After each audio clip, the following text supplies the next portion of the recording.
Hello दोस्तों, नमस्ते, प्रणाम। कैसन बनी रहो लोग? तो आशा करते हैं सब लोग अच्छा है, स्वस्थ है, मस्त हो।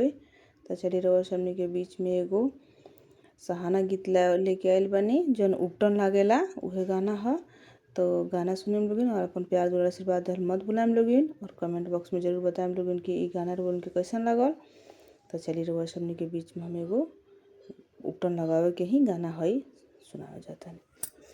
हल्दी लगी तन बदन में दिल को पड़ा था मना, राम जाने कब होगा सैया जी से सामना।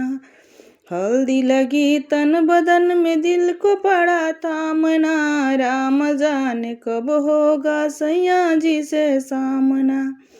माथे बनी के टीका शोभे, माथे बनी के टीका शोभे, टहरा पे दिल को पड़ा था मना, राम जाने कब होगा सैया जी से सामना।